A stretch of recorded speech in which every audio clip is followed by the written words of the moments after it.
Your alarm goes off at 9:47 a.m. Not because you set it that early, because you finally feel rested. Last night's game didn't end until 10 p.m., and by the time you got through media, treatment, and the team bus, it was past midnight. But today is another game day, and this is your life as an NBA player. You pull back the curtains of your hotel room. Tonight you're in Miami, and for a second you forget which city this is. That happens more than you'd think.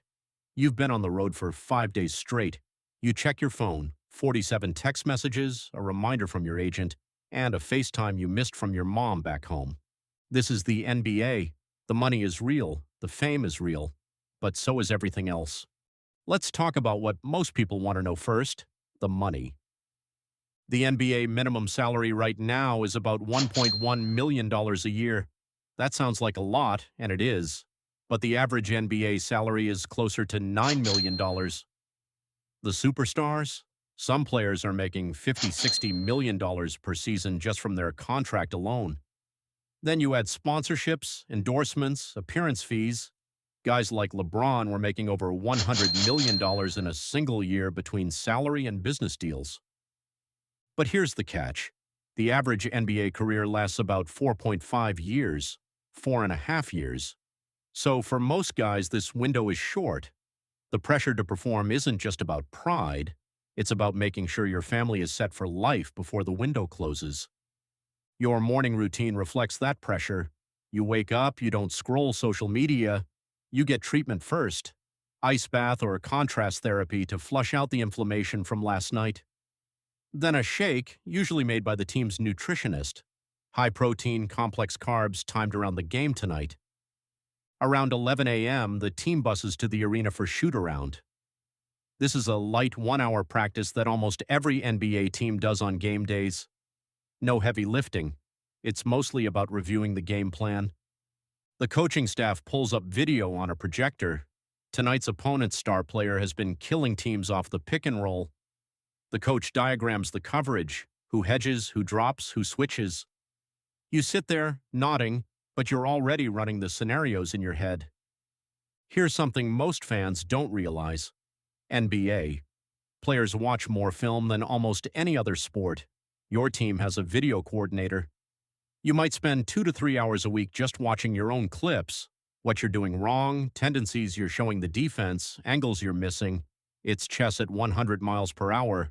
After shoot-around, you get maybe 15 minutes of extra shots in, just you and your shooting coach, working on the one thing that's been slightly off, your release on pull-up jumpers.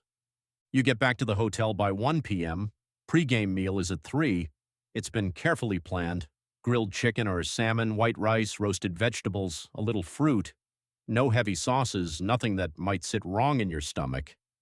You've got a game in 6 hours. Between the meal and heading back to the arena, you might take a short nap, 90 minutes max, to stay in REM cycles and not wake up groggy. Some guys watch TV, some listen to music, some meditate. The goal is the same: stay calm, stay loose, stay locked in. By 5 p.m., you're headed back to the arena. The energy is different now. The city is waking up to game night. You see fans outside. There's a TV truck. Someone recognizes you as you walk in and snaps a photo. You wave. You keep walking. The locker room opens for players 3 hours before tip-off. You get there early. The training staff is already there. They tape ankles, apply treatment, check on lingering injuries. You have a mild ankle sprain you've been managing for 2 weeks. They wrap it carefully. The locker room is a world most people never see. It's loud with music. Someone's always controlling the speaker, and there are always disagreements about the playlist. Veterans get the aux, usually. Rookies don't touch it. Your locker has your jersey, shoes, and a pile of sponsor gear you're expected to wear. NBA players have image rights clauses in their contracts. You can't just wear whatever. Everything is tracked. About 90 minutes before tip-off, warm-ups begin. You go through your full routine, dynamic stretching, band work, ball handling, then progressively longer shots. You find your rhythm, or you don't, and that's the mental battle. Some nights the ball feels light and right, some nights it doesn't, and you have to find a way to compete anyway. The coach gives the final pregame talk. Intensity, accountability. The board shows the starting five, guys pound each other's fists. The noise from the crowd above you is building. The floor is shaking faintly. This is it. The announcer calls your name. 20,000 people lose their minds, or they boo. Depends on whether you're home or away. Either way, your heart rate jumps. Here's the thing about the NBA. The game is both slower and faster than it looks on TV. The possessions are methodical. Coaches call plays, defenders communicate. But when the ball moves, it moves in an instant. NBA players react in fractions of a second. The same decision-making loop that took a high school player 3 seconds takes a pro 3/10 of a second. You get the ball on the wing in the second quarter. Your defender is slightly off balance. You've watched enough film to know he tends to go for pump fakes. You pump, he bites, you sidestep, gather, and release. It goes in. The crowd responds. You jog back on defense like you've done this 1,000 times. You have. At halftime, down 4, the coach is intense. Adjustments, film clips on the iPad. Players argue the good teams can handle that tension. You listen, you adjust, you go back out.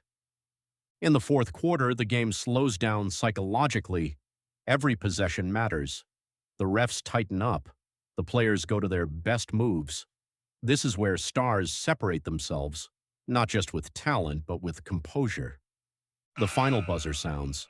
You won by 7. You shake hands, exchange jerseys with a player you've known since college. You hug your teammates. But you can't just go celebrate. Here comes the media. NBA players are contractually required to speak to the media after games. There's a mandatory waiting period. Reporters line up, cameras roll, microphones get thrust at you.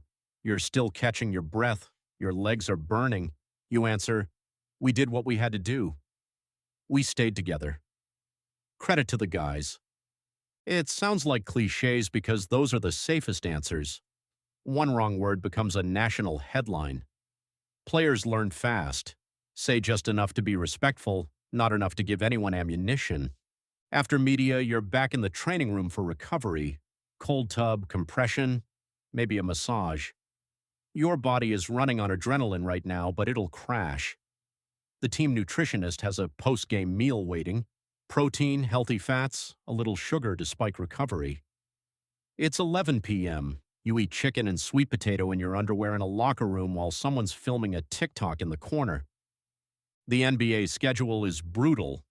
82 games in about 180 days. You'll play 4 games in 5 nights. Back-to-backs, 2 games on consecutive days, are common. You'll travel to over 20 cities in a single season. The team charter flight is one of the perks. No commercial airports, no TSA lines. You pull up to a private terminal, board a plane that has your name above your seat, and fly in relative comfort.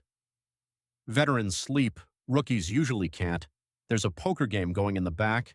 Your headphones are in. But here's the truth. It's still exhausting. Your body doesn't know what time zone it's in by December. The hotels blur together. You miss your kids' events. You're in Denver one night, Milwaukee 2 nights later, then back to Los Angeles. You've been away from home for 11 days. The players who last, who have 10, 15-year careers, aren't just the most talented. They're the ones who figure out the lifestyle, sleep schedules, diet on the road, mental health routines, how to be present on the phone with your family at midnight after a loss. There are about 450 active NBA players at any given moment, out of 8 billion people on Earth. To get here, you survived youth ball, high school recruiting, college or G League, the draft process, and training camp cuts. Most people who tried this path didn't make it, and yet, once you're here, the work doesn't stop. The players who treat this like a job eventually get replaced by someone who treats it like a calling. The 5 a.m. extra sessions, the film study at midnight, the dietary discipline nobody posts about on social media. The fame is real, the money is real, the travel and the exhaustion and the spotlight pressure also real. But ask almost any NBA player what they love about it and they'll say the same thing. It's the game. The feeling when the ball goes through the net. The locker room after a road win. The belief that they can be great. So the next time you watch a game, really watch it. The spacing of the floor, the hand check on the perimeter, the play drawn up in the huddle, the 6 screens the point guard just ignored before he found the open man. That's not just basketball. That's 20 years of someone's life on the line in a 24-second window every single night. That's your life as an NBA player.